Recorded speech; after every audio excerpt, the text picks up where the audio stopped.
Hello, my name is Benavot. I'm a professor of global education policy at the University at Albany, State University of New York in the United States, and the former director of the Global Education Monitoring Report.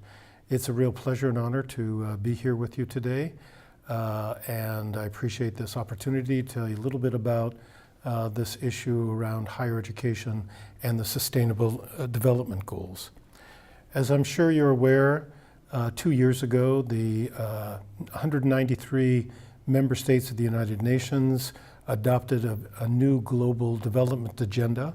It was entitled Transforming Our World, the 2030 Agenda for Sustainable Development.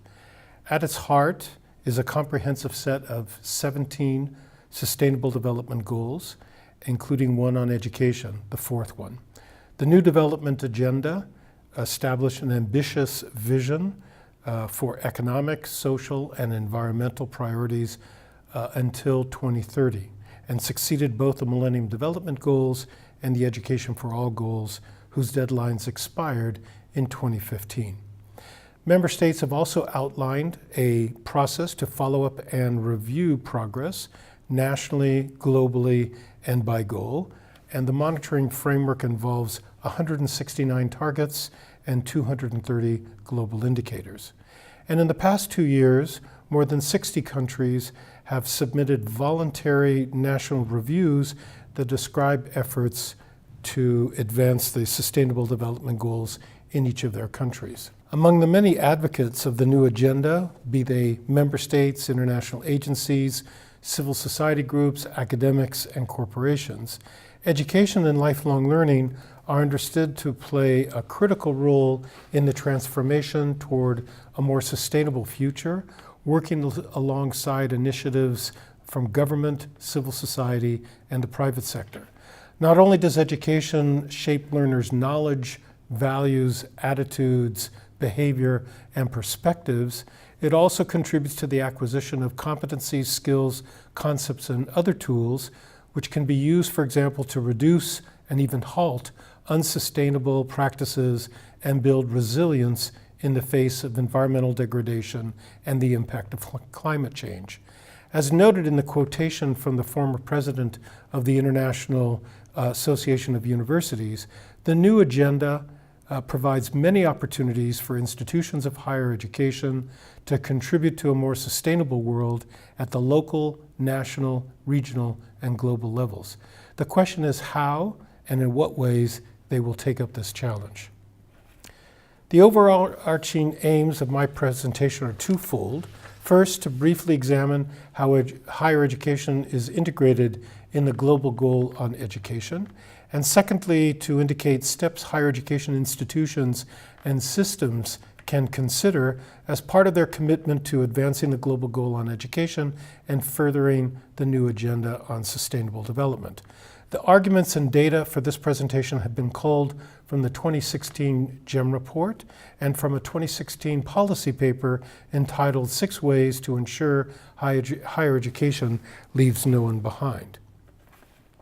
What exactly is the Global Education Monitoring Report? Hopefully you've had an opportunity to receive copies of this. First of all, it's important to keep in mind that it is written and produced by an independent team based on the best evidence that's available and published by UNESCO. It has a mandate through the international education community to monitor progress toward education targets throughout the SDGs, throughout the Sustainable Development Goals, but especially the Global Goal on Education, SDG 4.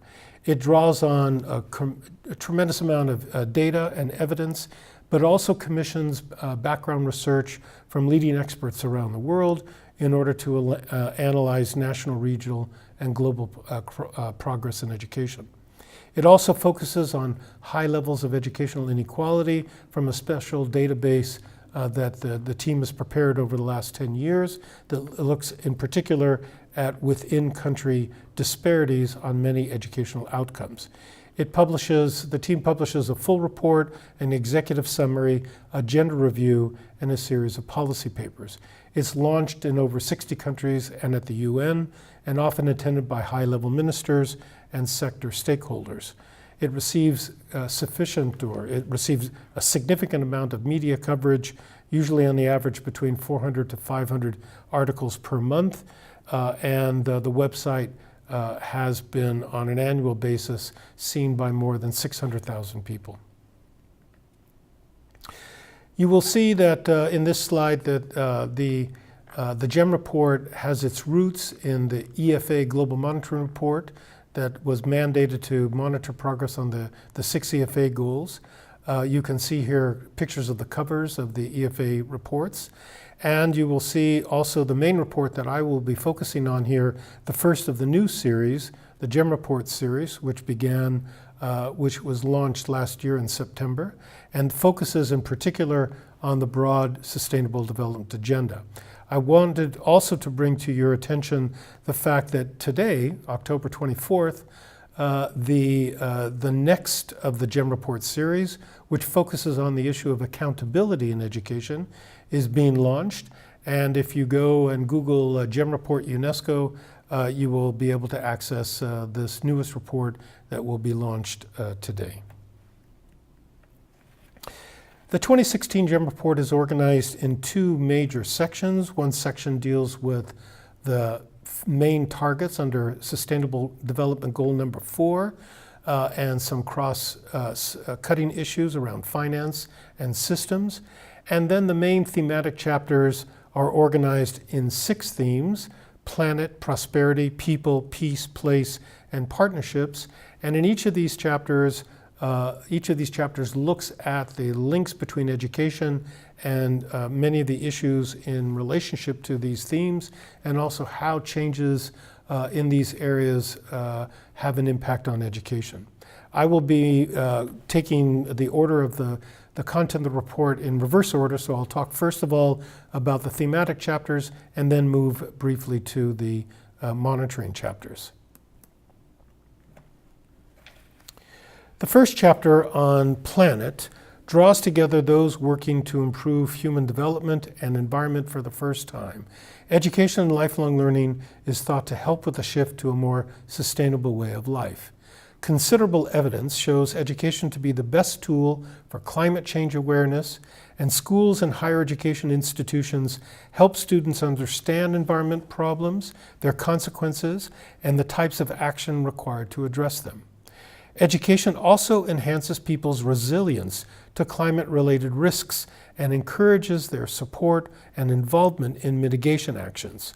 Broadening access to basic and higher education has been shown to be more effective against the effects of climate change than investment in infrastructure such as seawalls and irrigation systems.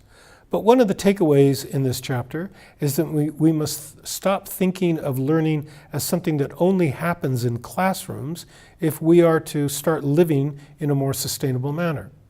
Many of the most critical decisions in the next 15 years will be taken by people who have already left the halls of formal education. Certainly schools and universities must become more green, change their pedagogy, link up with communities, and increase their connections with nature. But beyond formal education, government organizations, nonprofit and community groups, labor unions, and employers can all help change individual and collective behavior through non-formal and informal learning activities. And of course, education shapes values, attitudes, and perspectives. But currently, many education systems have contributed to unsustainable lifestyles and the overconsumption of resources. As this figure shows, countries that perform better on the Human Development Index, the vertical axis, which includes a measure of educational attainment, are much likelier to produce a larger ecological footprint. Thus, the right kind of education is needed to help make production and consumption patterns sustainable. It needs to equip children, youth, and adults with knowledge and skills that promote sustainable development. The second thematic chapter looks at the relationship between education and economic growth. To achieve social cohesion and transformational change, prosperity must be conceived in ways that leaves no one behind.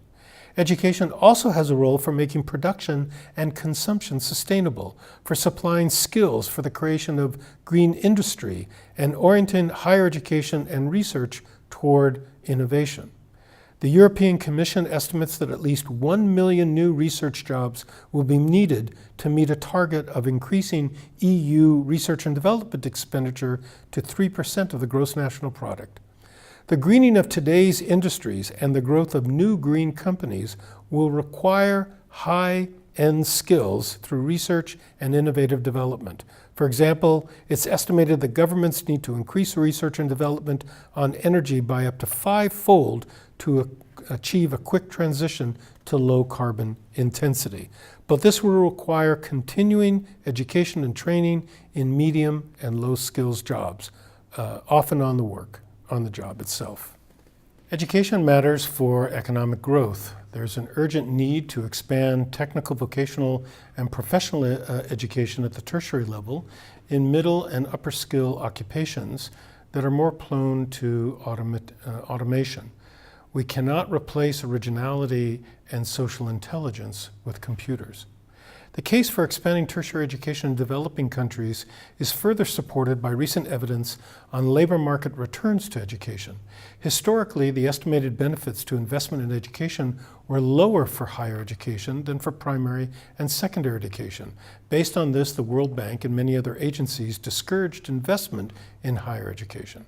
But recent evidence on the impact of higher education on growth pertaining to 108 countries over the last 35 years suggests that increasing tertiary attainment by 1 year on average would, for example, increase long-term GDP growth in sub-Saharan Africa by 16% and increase growth through technological catch-up by 6 percentage points a year. Innovation requires cooperation from higher education and research and development backed with public funding.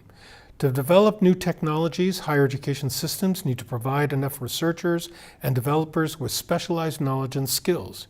Brazil and China, for example, are expanding higher education with that in mind, and the EU Commission estimates that at least 1 million new research jobs are required to meet the target of increasing R&D expenditure.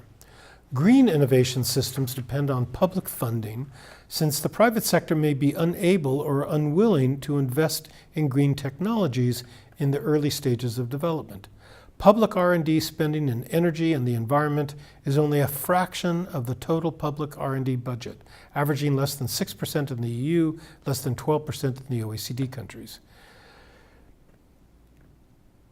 Agriculture also needs to transform. Agricultural extension services, training and education and research can help to preserve sustainable practices such as traditional seed supply systems and best practices of indigenous peoples and local communities. Sustainable farming is key. Education can provide future farmers with foundational skills as well as critical knowledge about sustainability challenges in agriculture. Extension programs need to be sustainable, participatory, and incorporate local knowledge. They need to address their bias toward women farmers. Farmer field schools are particularly relevant. They reach over 12 million farmers in over 90 countries. Farmer field schools increase knowledge, which leads to increased revenues by 19% and yields by 12%, and also reduce environmental impact. We also need to focus on the quality of education provided to ensure that farmers acquire strong literacy and numeracy skills. The third theme looks at inclusive social development, and it is the importance of the universal provision of critical services such as education, health, water, sanitation, energy, housing, and transportation. Educating women is at the heart of social development, and our gender review looks at this topic in more depth. Our projections show that if women achieved universal upper secondary education by 2030, for example in sub-Saharan Africa, it would prevent 3.5 million child deaths in the decade beginning in 2050. We need to integrate education with health and social protection programs that seek to reduce risk and vulnerability. In Kenya, girls who received deworming treatment were 25% more likely to pass the national primary school exam.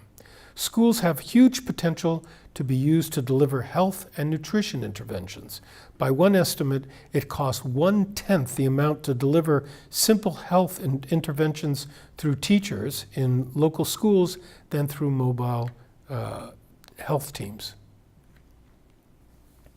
Education can also be a powerful preventive tool for violence and conflict, and can lead to more constructive political responses. Countries with wider education gaps are more likely to be in conflict. The content of education is crucial in laying the foundation for and maintaining peace. However, education can also exacerbate grievances.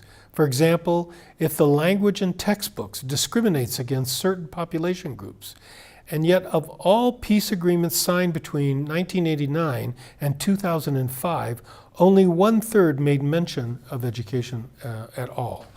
Equitable and quality education can give people the literacy and related skills to access political information. Across 102 countries, adults with tertiary education were 60% more likely to request information from the government than those with primary education or less. Open and collaborative teaching and well-designed civics education have been shown to lead to greater participation in politics. And a functioning justice system is crucial for sustaining peaceful societies. Building the capacity of judicial and law enforcement officers is critical to improving evidence gathering and prevent abuse. Urbanization is one of today's defining demographic trends. Over half of the world lives in cities. In the coming decades, most projected urban population growth will occur in cities in low-income countries. Currently, the education is largely missing from key urban planning and development discussions. The chapter of the report on place discusses why it's important that education and education experts should be integrated into urban planning.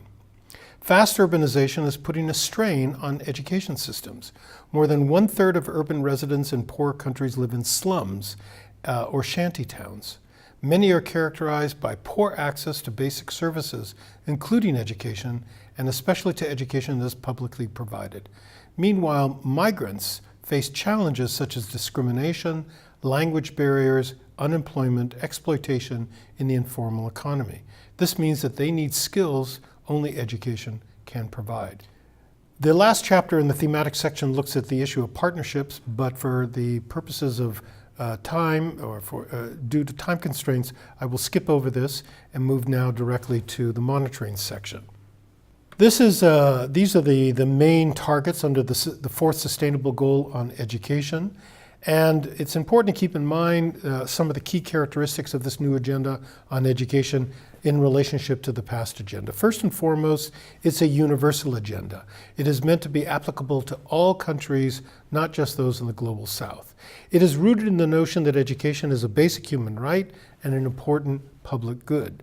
It is the most comprehensive agenda that countries have ever agreed to.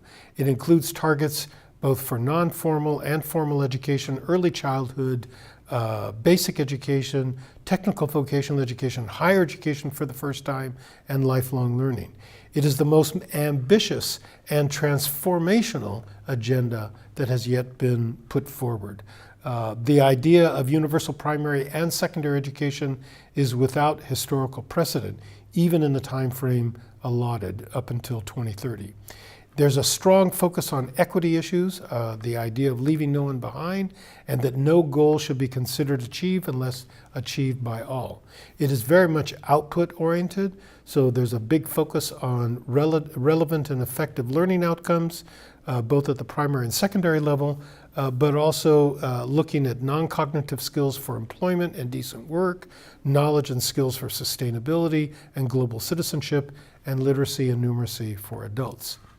There's a big focus on the contents of education for the first time, not just on issues of access and completion. And this is seen in several of the different targets.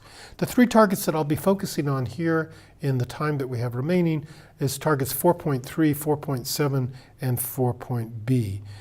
Here you can see the actual formulation of each of these three targets.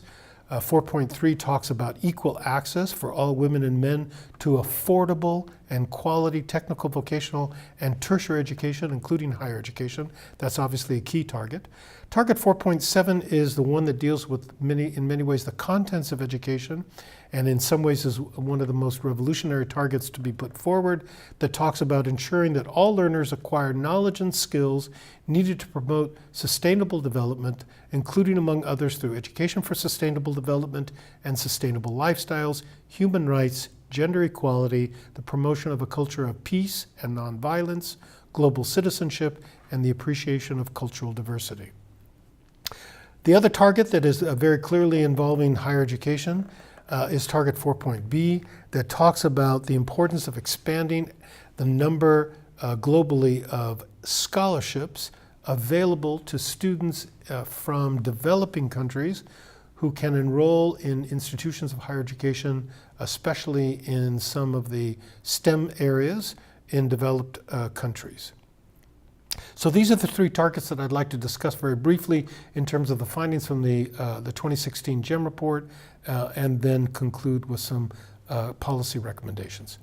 So first, it's important to keep in mind that the actual numbers of young people who are studying now in higher education has substantially grown and actually doubled in the 15-year period between the year 2000, when 100 million students were enrolled in tertiary education programs, to 2015, the most recent figures showing that 212 million students are currently enrolled. Much of the students who are currently enrolled in higher education are in middle-income countries, as you can see in the lower left-hand corner. But if we look at the proportion of each age cohort that is enrolled in higher education, you can see major differences in terms of these enrollment rates. This is also based on the most recent figures. So among the poorer countries, the low-income countries, only 8% of the cohort is enrolled. In the lower middle-income countries, it's 23%. In the upper middle-income countries, 46%. And in the high-income countries, approximately 74% are currently enrolled. One of the key issues also that the target 4.3 discusses is the importance of reducing gender disparities. And here we can see that in many ways the gender disparities have been reduced appreciably in the high income and middle income countries, where women students make up between 48 and 54% of all students enrolled. But in the low income countries, women only constitute 35% of those enrolled. And we also see that in this particular slide that the numbers of women students decline as we move up the ladder, so that although there may be more women enrolled than men in the undergraduate level, as we move up to the master's and the PhD levels, the proportion of women declines. Beyond the issue of gender, one of the other key elements in this report talks about the impact of socioeconomic background, and in particular the differences between those students who come from wealthier or poorer households. And based on the data that we compiled from more than 75 countries, we find major differences in terms of the actual attainment of at least 4 years of tertiary level education, so that those students who come from the wealthiest quintiles, those young people between the ages of 25 to 29, 20% have completed at least 4 years of tertiary education, as compared to less than 1% of those students that come from the poorest households. And you can see that these wealth inequalities and disparities increase as the overall proportion of students attending higher education tends to increase too. But it's important to keep in mind that it isn't just a question of wealth, it's also a question of discriminatory policies toward particularly disadvantaged groups in different societies based on ethnicity, race, language, religion. Here we have examples from South Africa that talks about differences between the enrollment attainment rates between Africans, coloreds, and others, between whites and Indians, where there are quite big differences, or in Mexico between the population that hails from indigenous groups, or even in China in terms of those who come from rural communities, rural provinces, and those from the urban provinces. So here we see that issues of disadvantage like location, race, and indigenous background or ethnicity also compound differences based on poverty and sometimes gender. The growing, one of the key things about tertiary education systems throughout the world is that they become more diverse. And this diversity is both its strength and in some ways its weakness. There are many different programs, short courses, career, vocational focused courses, bachelor's, master's, and doctoral programs. And tertiary education institutions vary widely, as I'm sure the colleagues here attending this meeting know, in terms of size, cost, course offerings, procedures, tradition, governance, and quality. And many of these differences are exacerbated by country differences or country policies on funding.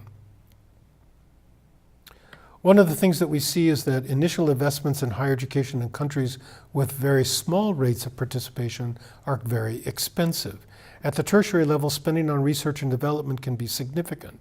On average, countries spend around 2/3 more per student at the tertiary level than at the primary level. However, R&D activities or ancillary services can account for a significant proportion of expenditure at this level. And when these are excluded, expenditure per student in core educational services drops from over 66% to only 11% higher than at the primary and secondary levels. The majority of the difference is in the cost attributed to core buildings and to faculty.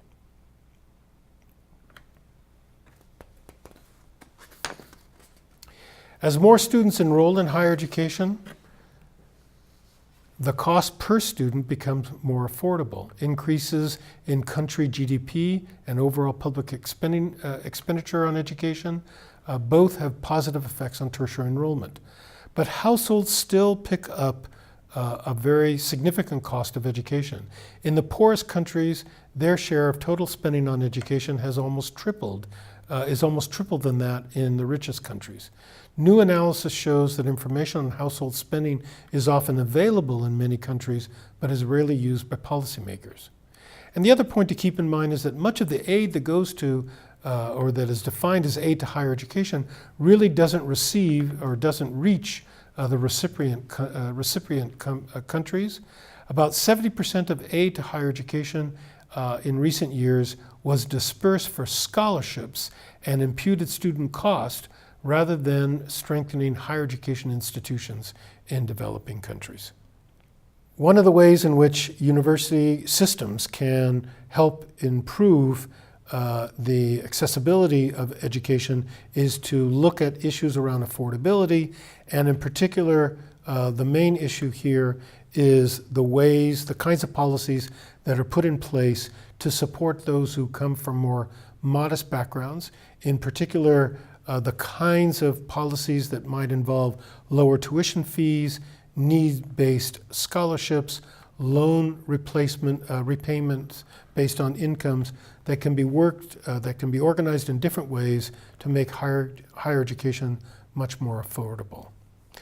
Certainly, different countries have worked on very different kinds of policies in this area. Moving then to the second target, target 4.7, which, as I mentioned, deals with the content of education and makes reference to all learners, both those in the primary and secondary education and also in higher education, and speaks to issues around sustainability, global citizenship, gender equality, cultural diversity, and so forth. Clearly, this is the target that talks about the social, humanistic, and moral purposes of education. And in many ways, it's the most relevant to the other SDGs because it links very clearly with many of the other sustainable development goals that talk about each of these particular issues, whether it be citizenship, gender equality, and peace, and so forth.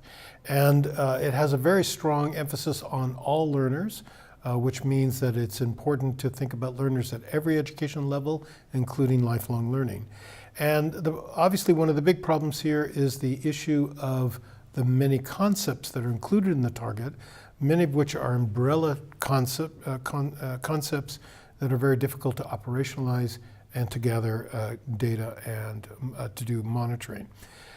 The international community has decided on a particular global indicator for this target that discusses the extent to which global citizenship education and education for sustainable development, including gender equality and human rights, are mainstreamed at all levels of education in national education policies, in curricula, in teacher education, and in student assessment. And this has really been the focus of most of the attention. The monitoring activities have been organized around this global target. You will note that this global indicator doesn't speak to the issue of the actual knowledge and skills that all learners, including those in universities and other institutions of higher education, would need to acquire in order to meet this target.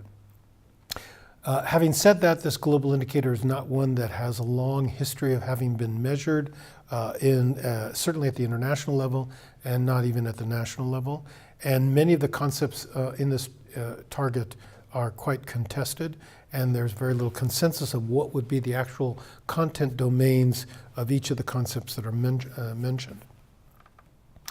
Currently, the measurement strategy for this target is one that UNESCO has proposed, and it's based on a recommendation that was agreed upon by UNESCO member states back in 1974 that concerns education for international understanding, cooperation, peace, and education related to human rights and fundamental freedoms.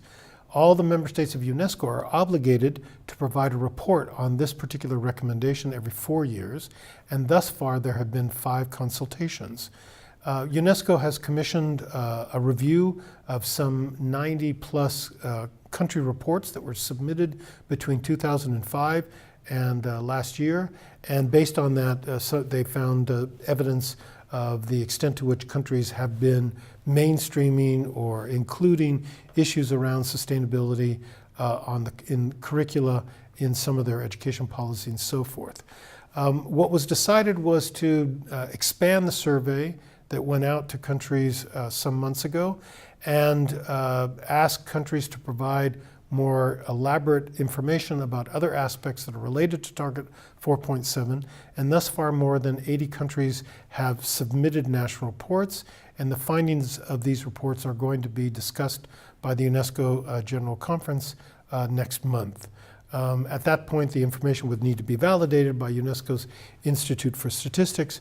Overall, this is a fairly problematic strategy because it relies on country self-reports to tell us the extent to which they're making progress in this area, which is fine, but a lot of the information that's being provided is only through the lens of government rather than what is going on the ground.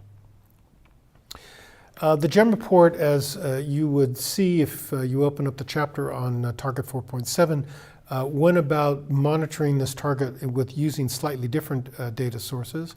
It first of all conducted a content analysis of official curricular policies and secondary and primary level schools in about 80 countries and tried to determine the extent to which some of the key concepts in this target are made explicit in some of the policies. And the graph that you see before you indicates, for example, that the notion of human rights was made explicit in about 75 to 80% of all the official documents, whereas human rights education or social justice, these are other terms that were used, was much less. The same is true for the notion of sustainable development, which was fairly explicit, but social sustainability or environmental sustainability were not topics that were seen in many of the official documents. And you can also see this with respect to the notion of global citizenship and gender equality and peace and nonviolence. The GEM report also did a comprehensive study of textbooks through some experts that had been compiling textbooks for many countries over the last decades. And this is just an example of some of the information that we published on the extent to which some of the topics in 4.7 are mainstream in the secondary education textbooks, mainly in the area of history, civics, social studies, and geography. And you can see, for example, in this chart that the notion of environmental protection or environmental damage has increased rather dramatically in the last few decades, but issues around environmental rights or the global environmental movement have increased much less rapidly. Certainly over the last 50 years, we can see an overall increase in attention to environmental issues. Looking at teacher education, the main conclusion that the report indicates is that most teachers often have insufficient knowledge on the topics related to sustainable development, and therefore are very much in need of in-service training in order to be much more effective teachers in these areas in the different subjects that they teach. Part of this evidence can be seen in responses that countries provided during the UN Decade for Education for Sustainable Development, in which the share of countries that have integrated sustainable development in teacher education is very small, even though it rose from 2% to 8%. Clearly, there's a dearth of evidence in this particular area of the extent to which pre-service or in-service teacher preparation programs are including topics related to sustainability or sustainable development in their programs. And finally, with respect to this target, I just want to inform colleagues that there are very few databases or surveys that provide evidence about the knowledge and skills that young adults, including those in universities, have that's related to sustainable development or global citizenship. One of the more interesting tests that has been extensively used in many universities of higher education is the SULA test, the Sustainability Literacy Test, that has been taken by more than 25,000 students over the last few years. It is now being reformulated, but we have evidence from a few other sources. These are not systematic sources of evidence, and they're very limited in the extent to which they provide information for all the different concepts that are currently incorporated in Target 4.7. And finally, the third target, and here I just want to speak about it very briefly because it's perhaps one of the targets that the data are extremely problematic and very difficult to develop, and that has to do with scholarships. So keeping in mind the fact that approximately, as we indicated, more than 210 million students are currently enrolled in tertiary education institutions throughout the world, but only 2% of that number are students who come from outside of the country in which the institutions are located. Of those who are foreign students or international students, about 70% were from developing countries. It's clear that some developing countries send a lot of students to study abroad, especially those that are small countries or small island states in which they either have no institutions of higher education or no such programs available. It is enormously difficult to collect information about scholarships that are being provided by governments or by other agencies or other programs to students from developing countries to developed countries.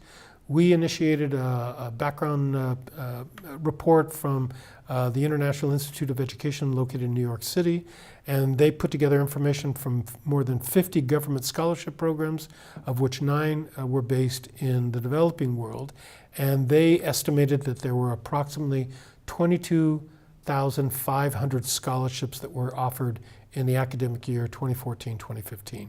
Very likely this is an underestimate of the number of scholarships, and therefore there's an acute need to improve the collection of data and to monitor scholarship programs if we're to make progress on this particular target. So, in coming to a close, it's clear that some of the key challenges facing institutions of higher education or systems of higher education is trying to improve both access through the increase of spaces available and the diversity of programs that are available to students, but in particular to support the affordability of higher education, to ensure that it is accessible to all, regardless of social or socio-demographic background.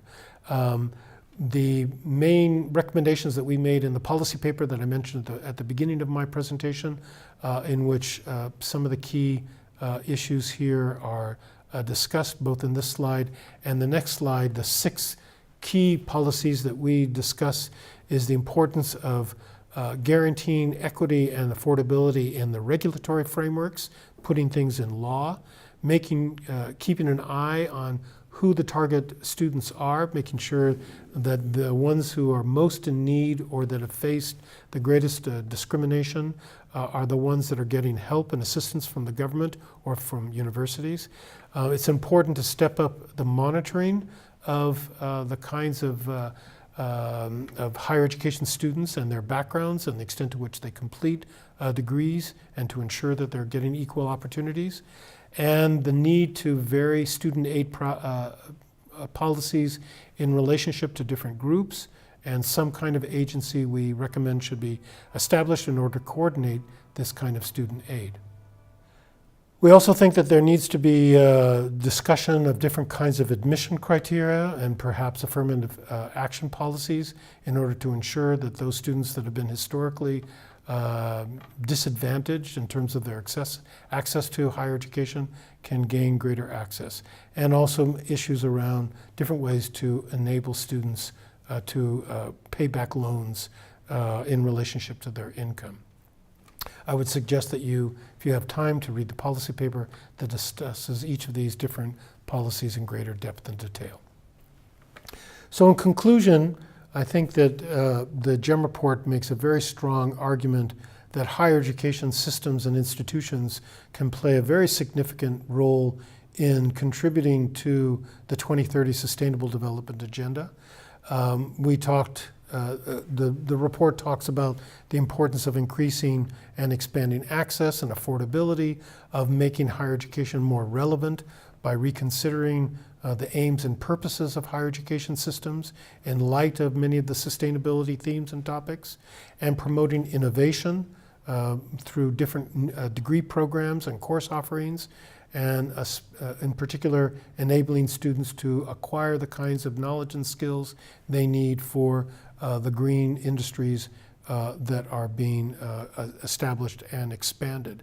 There's a need to increase research and development focused on some of the sustainability themes and challenges, not only in the cutting edge sectors, but also in terms of agriculture and in providing, improving the productivity and sustainability practices of farmers. But these are mainly system level suggestions. It's important to keep in mind that universities, each university can do much to try to address sustainability issues quite meaningfully. The International Association of Universities, through its Higher Education for Sustainable Development initiative, promotes sustainability on campuses, including in business and community outreach, student engagement, management, institutional development, research, and curriculum. But in reality, most of these initiatives are what I would refer to as a kind of add-on, rather than trying to systematically change or restructure the institution. So much of the evidence would seem to indicate that those institutions that take on a kind of a whole school or whole institutional approach, in which they try to affect change in terms of policies, operations, the contents and practices together, are ways and are places in which real change, transformative change, can occur and can impact students and faculty. So it's these kinds of whole institutional approaches that are discussed at some length in the report, and they're the ones that we think of as being most likely to affect the kind of massive and comprehensive changes that are needed with this new sustainable development agenda. So in closing, I would certainly strongly encourage you to look at the report, download the policy papers, and keep abreast of the new work that the team is doing, which I think you will find quite relevant. And I thank you once again for your attention, and I'm very happy to have had this opportunity to contribute to your ongoing conversations and discussions. Thank you very much.